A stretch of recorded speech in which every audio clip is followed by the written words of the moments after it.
ओर से आप सबकी ओर से परम पूज्य आचार्य भगवान के श्री चरणों नमोस्तु निवेदित करते हुए निवेदन करेंगे अपने ओम नमः सिद्धेभ्यः ओम नमः सिद्धेभ्यः ओम नमः सिद्धेभ्यः। अहिंसा परमो धर्म की आचार्य गुरुवर श्री कुंद कुंद भगवान की आचार्य गुरुवर श्री ज्ञान सागर मुनि महाराज की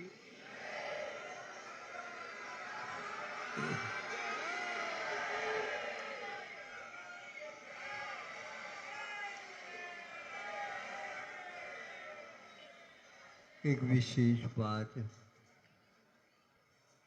जब तीर्थंकरों का इतना अध्यय रहता है, बालक अवस्था में भी दूसरे की शंकाओं का समाधान जिनके देखने मात्र से हो जाती थी, किंतु जब उन्होंने अपने आप को दीक्षित किया तो वे कुछ बोलते रहते तो क्या बाधा थी, किंतु साधना के क्षणों में एक प्रकार से साधना करने वाला संकल्प पूर्वक बुद्धि पूर्वक उत्साह के साथ लेता है, किंतु फिर भी मनोवचन काय की चेष्टाओं में बारीकी के साथ कमियां रहती हैं।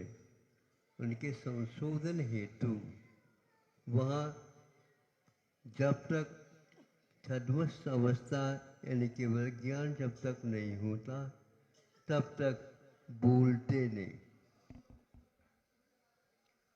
इसके लिए उदाहरण है,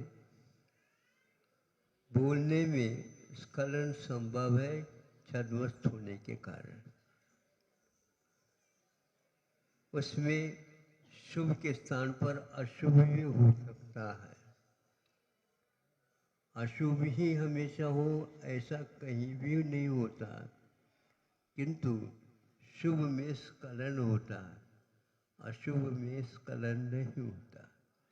इसलिए उन्होंने दृढ़तापूर्वक निर्दोष रूप से छद्मस्थ अवस्था में नहीं बोलने का मौन व्रत रखा है।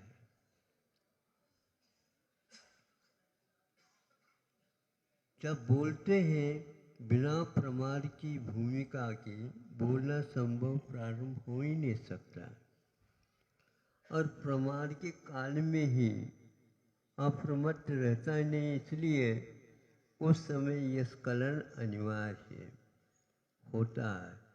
इसको बुद्धिपूर्वक रोकने के लिए उनकी साधना मौन रूप से होती है। हम बोलते रहते हैं, इसको नहीं समझ पाते क्या उसका अर्थ होता है, क्या उसका उद्देश्य होता है, इसके लिए कब हमारे बोलने से कष्ट हो सकता है, होता है, ये हम नहीं समझते। छोटे छोटे क्षुद्र प्राणी, यानी प्राणी का मतलब कीटाणु आदि ही रहते हैं, वे भी आहत को प्राप्त हो जाते हैं कि उनको भी कष्ट होता है। इसलिए वो छद्मस्थ काल में बोलते नहीं बोलते हैं, गुप्ती पलती है। बोलते हैं, स्खलन हो सकता है, इसलिए दोष लगता है, इसलिए वे हमेशा हमेशा गुप्ती के पालन करते रहते। गुप्ती भी हमेशा नहीं रह पाती है, किंतु संयम पूर्वक वो समितियों का मतलब बोलने का त्याग होने के कारण उससे भी बच जाते हैं और उनकी विशुद्धि होती चली जाती है। कोई भी व्यक्ति अपना वाहन का चालन करते हुए कितने भी करे वो वह बहुत ही जोखिमदार क्या यूँ कहना चाहिए, बहुत ही कठिनाई से उसका पालन कर सकता है। ऐसा नहीं कि आराम के साथ चले जाओ।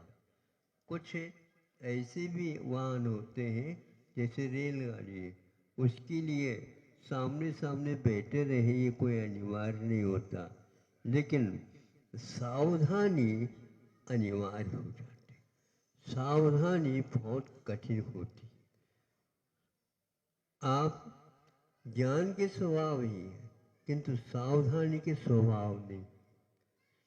सावधान एक अंतर्मुहूर्त में वह छूट जाएगा, ज्ञान कभी भी छूटता नहीं। इतना अंतर समिति और गुप्त में हुआ करती है।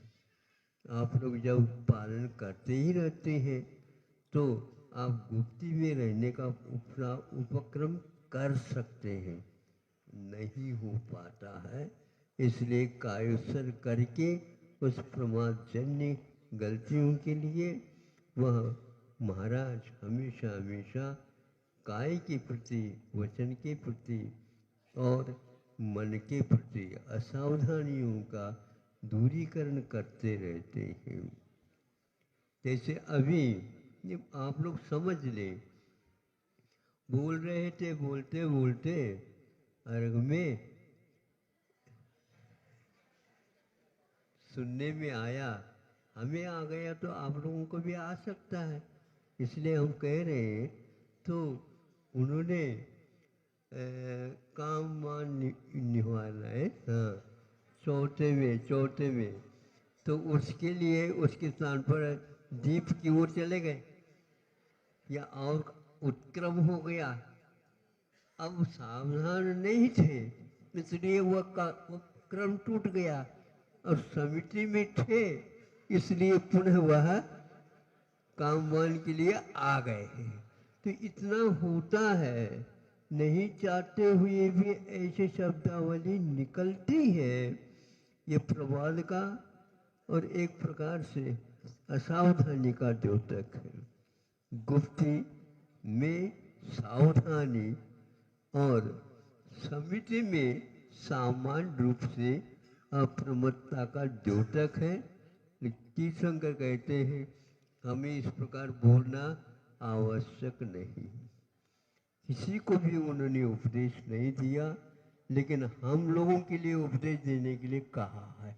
अब हम समझ में नहीं आता, स्वयं तो उपदेश देना बंद कर दे छद्मस्त अवस्था में, तो हम लोगों के लिए धर्मोपदेश रखा है, क्योंकि उनका ये कर्तव्य था। श्रावक सामान्य रूप से इन लोगों के संपर्क में रहेंगे तो अवश्य लाभान्वित होंगे, और उनसे ये भी कुछ लाभान्वित होंगे। मोक्ष मार्ग इस प्रकार श्रावक और श्रमण इन दोनों के बीच में संबंध रखता हुआ, जैसे बैलगाड़ियों दो चाक से चलते हैं वैसे चलता है, ऐसे आगम में कहा गया है। इसलिए आप लोगों को भी सावधानी रखना चाहिए, और श्रमण लोग साधु संत भी रखते हैं, रखना चाहिए। फिर भी यह स्खलन हो ही जाता है। कोई भी व्यक्ति सत्य का ही एकमात्र उपयोग रखता हो, नहीं हो सकता। 12वें गुणस्थान तक इसका अध्वान स्थान स्थिति बताई है, तो 12वें गुणस्थान भी बहुत दूर है। तीर्थंकर लोग भी इसका पालन करते रहे, तब कहीं जाकर के उनको सफलता मिले। सावधानी और ज्ञानी, इसमें बहुत अंतर है। एक उदाहरण देकर के समाप्त करता हूँ।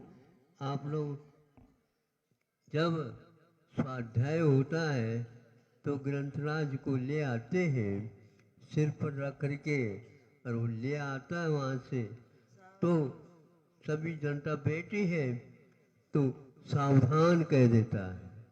सावधान कह देता है तो एकदम सब लोग उठ जाते हैं और उसको नमस्कार करते हैं। बैठे थे, शांत थे, बोल नहीं रहे थे, लेकिन सावधान करने का अर्थ है मन वचन काया की चेष्टा को रोक करके केवल सरस्वती के प्रति अपना बहुमान अभिव्यक्त करते हैं। इस प्रकार आप लोग बार बार पुरुषार्थ करिए, तब कहीं जा कर के अपने उपयोग या मनोवचन काय की चेष्टा को शुभ रूप दे सकते हैं।